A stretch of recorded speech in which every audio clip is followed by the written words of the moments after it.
خدا کی ہے عنایت ماہ رمضان آنے والا ہے، خدا کی ہے عنایت ماہ رمضان آنے والا ہے، مولا کی رحمت ماہ رمضان آنے والا ہے، مولا کی رحمت ماہ رمضان آنے والا ہے، آنے والا ہے رمضان۔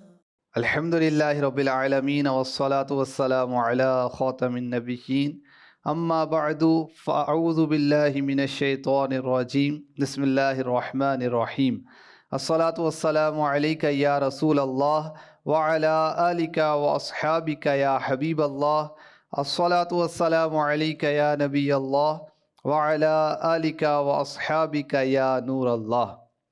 اللہ پاک کے پیارے پیارے آخری رسول مقبول صلی اللہ علیہ وسلم کا فرمان عالی شان ہے، میرا ذکر مسافر کے پیالے کی طرح نہ کرو، یعنی جس طرح وہ سفر کرتے ہوئے اپنا سامان اپنی سواری کے اوپر رکھ دیتا ہے اور پھر پیالے میں پانی لے کر اپنی حاجت کے مطابق پیتا ہے اور بقیہ پانی بہا کر پیالہ پیچھے لٹکا دیتا ہے، تو فرمایا کہ میرا ذکر مؤخر نہ کرو بلکہ دعا کے اول درمیان آخر میرا ذکر کیا کرو۔ تو اس حدیث پاک سے پتہ چلا کہ ہمیں کثرت کے ساتھ ذکر مصطفیٰ کرنا چاہیے، اور دعا میں بھی ہم ذکر مصطفیٰ کریں، درود شریف پڑھیں، تو انشاءاللہ عز و جل ہماری دعائیں شرف قبولیت حاصل کریں گی۔ صلو علی الحبیب صلی اللہ تعالی علی محمد۔ مدنی چینل کے ناظرین، پروگرام استقبال ماہ رمضان میں آپ کو ویلکم کہتے ہیں۔ انشاءاللہ الکریم اللہ پاک کے فضل و احسان سے ہم وہ مبارک مہینہ پانے میں کامیاب ہوں گے، اگر ہماری زندگی رہی تو انشاءاللہ ہم اس کا فیضان پائیں گے جسے ماہ رمضان کہا جاتا ہے۔ اور ماہ رمضان المبارک کی برکتوں کے کیا کہنے کہ جس کی ہر گھڑی رحمت بھری ہے، جس میں نیکیوں کا اجر و ثواب بڑھا دیا جاتا ہے، نفل کا ثواب فرض کے برابر، فرض کا ثواب 70 گنا یا اس سے بھی زیادہ بڑھ جاتا ہے، اور جہاں رمضان کا ذکر ہوتا ہے تو ساتھ ہی روزوں کا بھی ذکر ہوتا ہے، اور جو خوش نصیب ماہ رمضان کا روزہ رکھتے ہیں تو روایات کے مطابق عرش اٹھانے والے فرشتے روزہ داروں کی دعا پر آمین کہتے ہیں، اور مچھلیاں روزہ دار کے لیے افطار تک دعا کرتی رہتی ہیں۔ تو انشاءاللہ آج کے پروگرام میں آیت کریمہ بھی سنیں گے، انشاءاللہ تفسیر بھی سنیں گے، جس میں ہم مسلمانوں پر روزوں کو فرض کیا گیا، اور انشاءاللہ الکریم روزے کی حکمتیں، اللہ پاک نے ہم پر روزے کیوں فرض کیے، انہی قمری مہینوں کے لحاظ سے کیوں فرض کیا گیا، اس کی ترتیب کیا تھی، کس ترتیب سے پہلے کتنے روزے فرض تھے، بعد میں کتنے ہوئے، انبیاء کرام کتنے روزے رکھتے رہے، سابقہ امتوں کا کیا معاملہ تھا، تو اس طرح کی بہت ساری معلومات روزوں سے متعلق بالخصوص آج آپ کو پیش کرنی ہے۔ ہمارے ساتھ شامل رہیں گے، ڈھیروں ڈھیر برکتیں حاصل ہوں گی۔ سیدی آج تو الحمدللہ پھر ماہ رمضان کا ذکر کرنے کے لیے ہم جمع ہوئے، انشاءاللہ اللہ نے چاہا تو رمضان بھی پائیں گے، آپ سے آیت و تفسیر بھی سننی ہے، تو ابتداً امیر اہل سنت کو کوئی پیارا سا کلام بھی سنا انشاءاللہ۔ بسم اللہ الرحمن الرحیم۔ امیر اہل سنت عاشق رمضان ہیں اور رمضان کا عشق تقسیم کرنے والے، سبحان اللہ، اور ماہ رمضان سے متعلق کتنے کلام آپ نے لکھے ہیں، آمد کی خوشی پر، جانے پر الوداع، اور سبحان اللہ، اس میں سے ایک کلام وسائل فردوس امیر اہل سنت کا نعتیہ کلام ہے، جو کہ نعت کلیکشن کے اندر موجود ہے۔ ایک تو وسائل بخشش، ایک ہے وسائل فردوس، یہ دوسرا والا ہے، یہ دوسرا ہے۔ اس میں آپ نے جو کلام لکھا ہے ماہ رمضان آنے والا ہے، اس کے چند اشعار۔ خدا کی ہے عنایت ماہ رمضان آنے والا ہے، ہوئی مولا کی رحمت ماہ رمضان آنے والا ہے، ماہ رمضان ماہ غفران ماہ سبحان ماہ رحمہ ماہ رمضان ماہ غفران ماہ سبحان ماہ رحمہ، کھلیں گے باب جنت ماہ رمضان آنے والا ہے، ہوئی مولا کی رحمت ماہ رمضان آنے والا ہے۔ تراویح اور نمازوں میں کمی ہوگی نہ روزوں میں، تراویح اور نمازوں میں کمی ہوگی نہ روزوں میں، کرو مل کر یہ نیت ماہ رمضان آنے والا ہے، ہوئی مولا کی رحمت ماہ رمضان آنے الہی عافیت دینا، سلامت دل عطا کرنا، عطا کر دے تو صحت ماہ رمضان آنے والا ہے، ہوئی مولا کی رحمت ماہ رمضان میں رمضان المبارک پاؤں، روزے سارے رکھ پاؤں، تو رکھ زندہ سلامت ماہ رمضان آنے والا ہے، ہوئی مولا کی رحمت ماہ رمضان آنے والا۔ عبادت میں ریاضت میں، درودوں میں تلاوت میں، الہی دے دل لذت ماہ رمضان آنے والا ہے، ہوئی مولا کی رحمت ماہ رمضان آنے والا ہے۔ خدا عطار کی بخشش تو فرما، بے بلا پرسش تو پھیلے اعلی حضرت ماہ رمضان آنے والا ہے، ہوئی مولا کی رحمت ماہ رمضان آنے والا ہے۔ اللہ چاہے گا تو ہم اس کی ہلال کی زیارت کرنے میں کامیاب ہو جائیں گے۔ انشاءاللہ 5 مہینوں کے چاند دیکھنا واجب کفایہ ہے، شعبان، رمضان، شوال شوال المکرم، المکرم، ذی ذی الحجہ اور ذی الحجہ۔ الحمدللہ۔ تو انشاءاللہ ہلال رمضان کی زیارت بھی کریں گے۔ اللہ اکبر۔ جو آیت مبارکہ ہے جس میں ایمان والوں کو رب تعالی نے، خالق کائنات نے، مالک کائنات نے روزوں کا حکم فرمایا، وہ سورہ بقرہ میں ہے۔ اچھا، سورہ بقرہ جو ہے نا، یہ قرآن پاک کی سب سے بڑی سورت ہے، اور جس گھر میں سورہ بقرہ پڑھی جاتی ہے شیطان بھاگ جاتا ہے، جادوگر کا جادو اثر نہیں کرتا ہے۔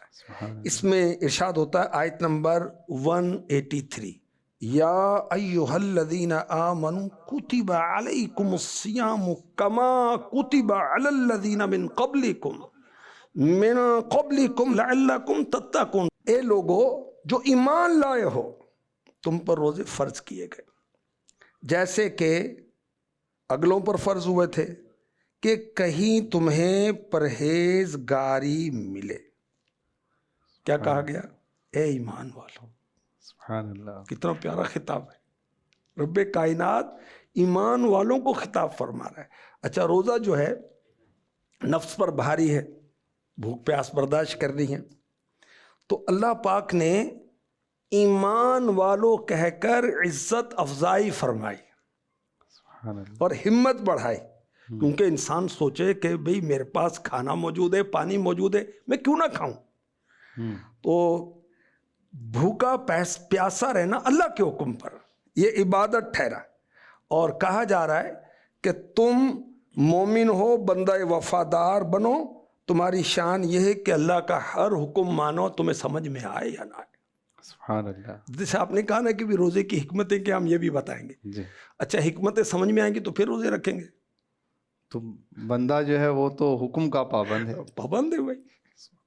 تو یہ اللہ پاک نے جو بندے کو خطاب کیا کہ اے ایمان والو، یعنی اب روزوں کا حکم کرنا ہے، تو اس پیارے انداز سے ایک خطاب کیا جا رہا ہے کہ عزت افزائی کا ایک اوکے ایک اچھا لقب دے کر ایمان والو. جی. اور پھر دیکھیں کہ روزہ رکھنا ایمان والے کی اعلیٰ صفات میں سے ہے کہ ایمان والے روزے رکھتے. اچھا، کتب علیکم الصیام، تم پر روزہ فرض کیا گیا. تفسیر نعیمی میں مفتی صاحب نے لکھا آسمان و زمین کی پیدائش سے پہلے لوح محفوظ پر لکھ دیا تھا کہ محبوب کی امت پر روزے فرض ہوں گے. یہ فرضیت اتفاقی نہیں ہے، پہلے سے طے شدہ ہے. اچھا، اور یہاں ناظرین یہ بھی سمجھیں کہ روزہ کیا ہے. ڈیفینیشن، تعریف: مسلمان کا صبح صادق سے سورج ڈوبنے تک بنیت عبادت کھانا پینا اور میاں بیوی کے جو معاملات ہوتے ہیں اس سے بچنا، یہ صوم ہے، یہ روزہ ہے. صبح صادق یعنی جب فجر کا وقت شروع ہوتا ہے اس سے پہلے پہلے کھانا پینا چھوڑ دینا ہے. اچھا، اب علیکم الصیام، تم پہ روزے فرض کیے گئے. بڑی پیاری بات کی مفتی صاحب نے تفسیر نعیمی میں. نماز، سجدہ یہ فرشتے بھی کرتے ہیں، دیگر مخلوقات بھی کرتی ہے. روزے انسان ہی کے لیے عبادت ہیں.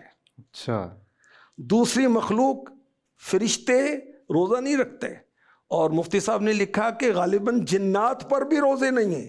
یہ انسان کی خصوصیت اور انسانوں میں بھی ایمان والوں کی خصوصیت ہے کہ رب کائنات نے انہیں حکم فرمایا علیکم الصیام، تم پہ روزے فرض کیے گئے. یعنی یہ انسان کی کیسی خوش قسمتی ہے کہ یہ وہ عبادت ہے کہ مخلوقات میں اسی کو یہ کرنے کی سعادت حاصل ہو رہی ہے. جی الحمدللہ، ہماری خوش نصیبی. اللہ ہمیں خوش دلی کے ساتھ سارے روزے ظاہری باطنی آداب کے ساتھ رکھنے کی توفیق عطا فرمائے. یہ فیضان رمضان امیر اہل سنت کی جو کتاب ہے نا، یہ پڑھ لیں تو فضائل بھی پتہ چل جائیں گے، مسائل بھی پتہ چل جائیں گے، سحری، افطاری، تراویح وغیرہ یہ بھی پتہ چل جائے گا. اس کو پڑھیں. اچھا، اور بڑی پیاری بات، روزے فرض کیے گئے کب؟ 2 ہجری.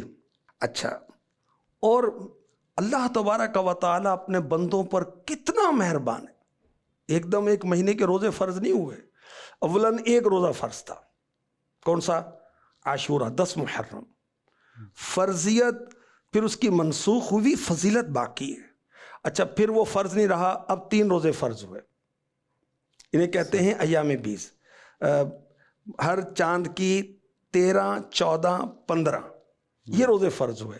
اچھا، پھر اس کے بعد اب رمضان کے روزے فرض ہوئے. اچھا، اس میں بھی ابتداً فرضیت کی صورت کیا تھی کہ پورے رمضان کے روزے فرض ہیں مگر اختیار ہے فدیہ دے دو یا روزہ رکھ لو.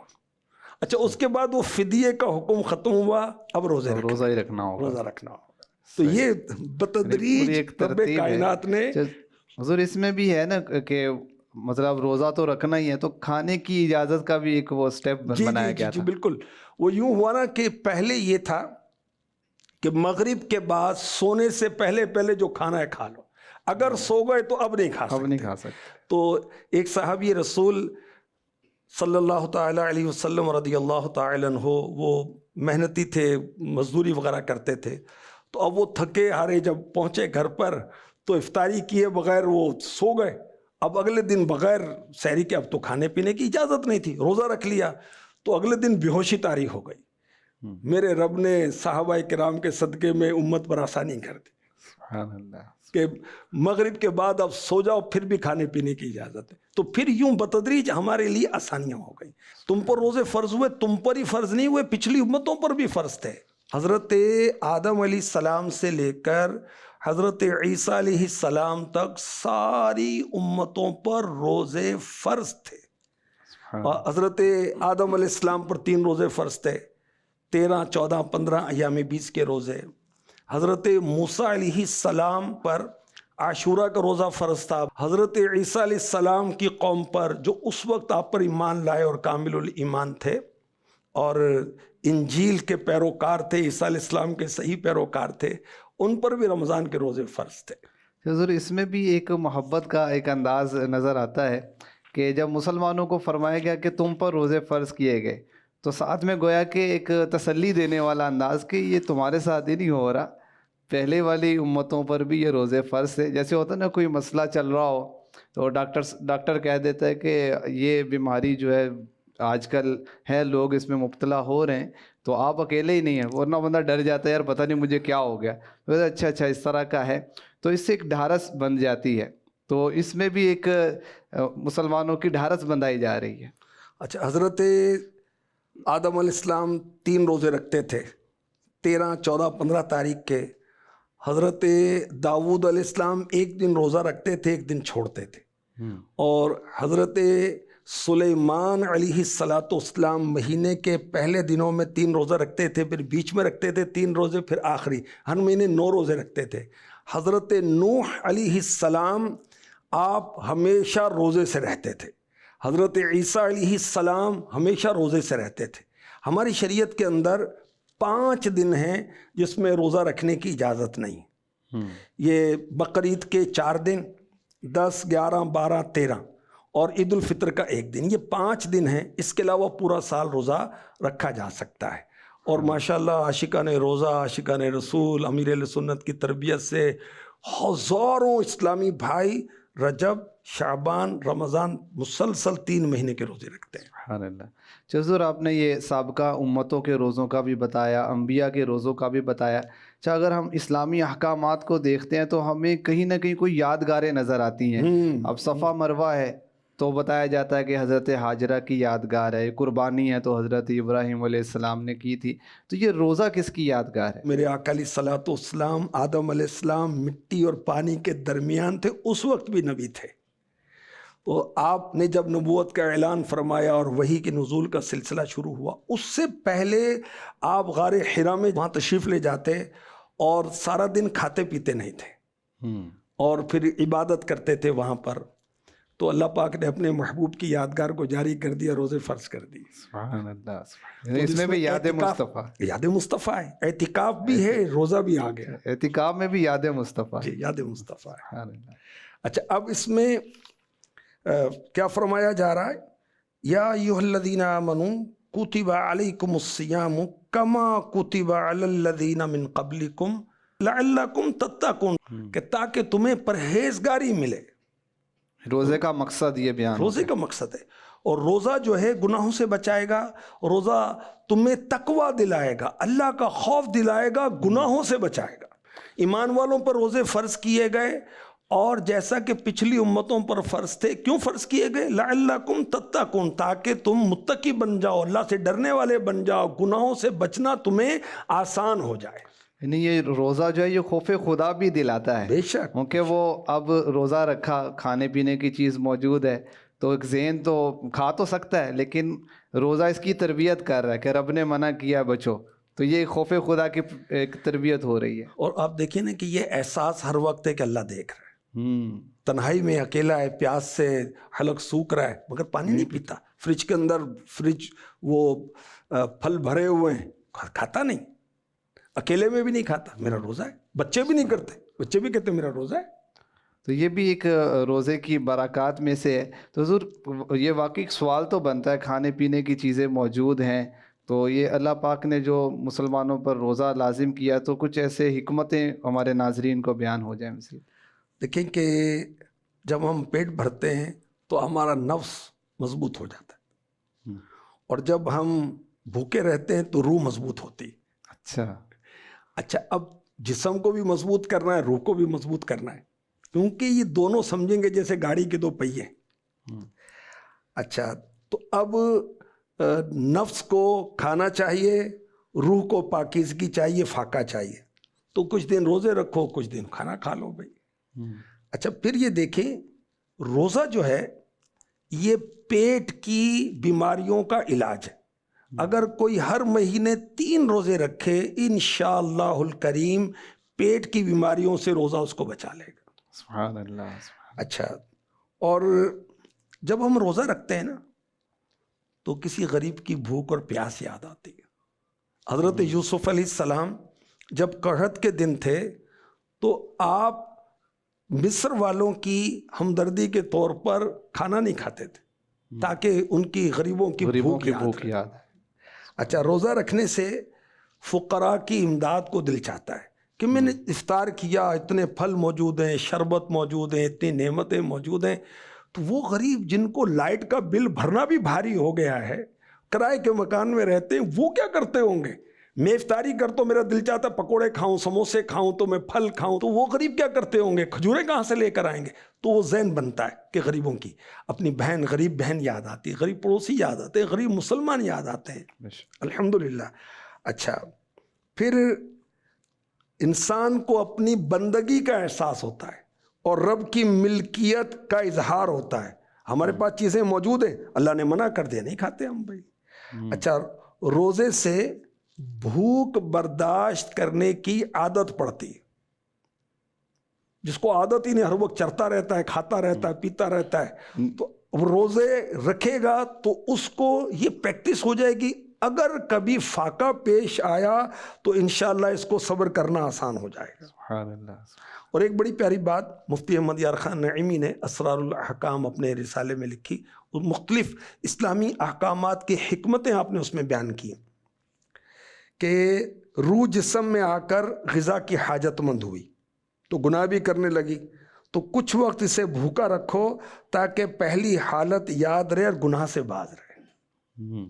اچھا، بہت حکمتیں ہیں کہ ایک حکمت دیکھیں علماء نے یہ بھی بیان کی کہ بھوک اور پیاس سے انسان کا تکبر ٹوٹتا ہے، اور روزہ رکھتا ہے تو ڈھیلا پڑ جاتا ہے، تو ذرا عاجزی پیدا ہوتی ہے اور احساس ہوتا ہے کہ میں تو کھانے پینے کا محتاج ہوں بھائی۔ اچھا، جب بھوکا پیاسا رہتا ہے انسان، اس کا جو میموری جو ہے نا اس کی، یہ اسٹرانگ ہو جاتی ہے، یہ زبردست ہو جاتی ہے۔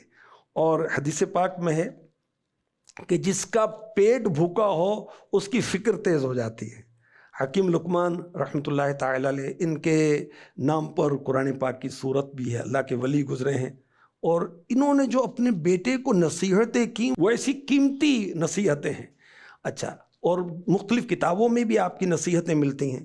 آپ نے اپنے بیٹے کو نصیحت کی، بیٹا جب معدہ بھر جاتا ہے تو فکر سو جاتی، حکمت گونگی ہو جاتی جب پیٹ بھر جاتا ہے، عبادت کے لیے ہمارے اعضاء جو ہیں، بدن جو ہے سست پڑ جاتا ہے، دل کی صفائی میں کمی آ جاتی ہے، اور انسان جو دعا کرتا ہے اس کی لذت اس کو محسوس نہیں ہوتی۔ اچھا، ایک حکمت اور جو روزے کی علماء نے بیان کی، روزہ پوشیدہ عبادت ہے۔ بھی کسی نے روزہ رکھا ہوا ہے تو بتائے بغیر تو نہیں پتہ چلے گا، پوچھے اور بتائے بغیر نہیں معلوم ہوگا، ٹھیک ہے۔ اب وہ الگ بات ہے کہ ہم ایسی کیفیت بنا کے بیٹھے ہوئے کہ دیکھیں کہ اچھا آپ نے روزہ رکھا ہوا ہے۔ اچھا، فرض روزے تو رکھ رہی ہیں، عام دنوں میں بھی ہماری کیفیت ایسی ہو کہ پتہ نہ چلے کہ ہم روزے دار ہیں یا بے روزہ ہیں، فریش آدمی رکھے نا اپنے آپ کو۔ اچھا، جب یہ روزہ پوشیدہ عبادت ہے تو ریا سے پاک ہے، اخلاص کے قریب تر ہے، اور اس میں اخلاص کے چانس زیادہ ہیں، سبحان اللہ۔ اور رب کائنات اخلاص والے عمل کو قبول فرمائے گا۔ اچھا، شیطان جو ہے انسان کی رگوں میں دوڑتا ہے، جب ہم روزہ رکھیں گے، بھوک پیاس کریں گے تو شیطان کے راستے تنگ ہو جائیں گے، روزے کے فائدے۔ اچھا، مزید حکمت یہ بتائی گئی کہ روزہ رکھنے سے شیطان کو چوٹ پڑتی ہے۔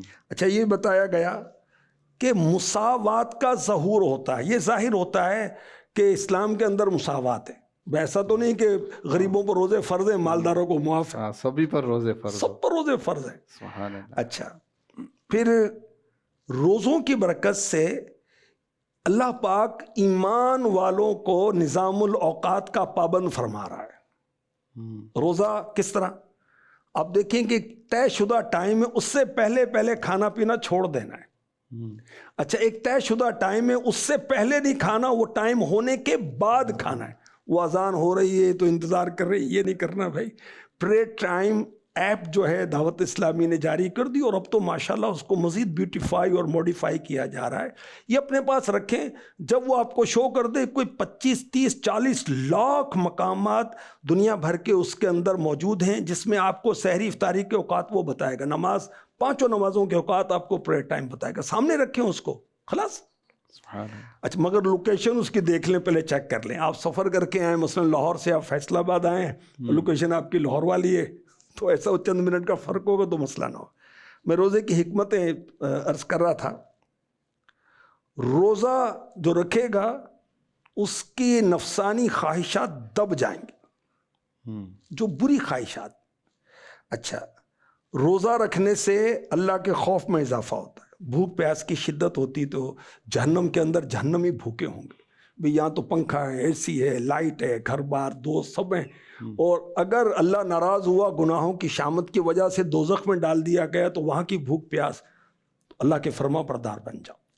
اچھا، پھر روزے کی برکت سے رحم دلی بڑھتی ہے، دل نرم ہوتا ہے، اللہ کی نعمتوں کا شکر ادا کرنے کی عادت بھی پڑتی ہے. سبحان اللہ سبحان اللہ. مدنی چینل کے ناظرین، آج ہم نے روزے سے متعلقہ جو آیت مبارکہ ہے اس کی تفسیر بھی سننے کی سعادت حاصل کی. روزے کا مقصد، اصلی مقصد کیا ہے، اس کو بھی بیان کیا گیا کہ ہمیں تقوی حاصل ہو جائے، ہم گناہوں سے بچنے والے بنے.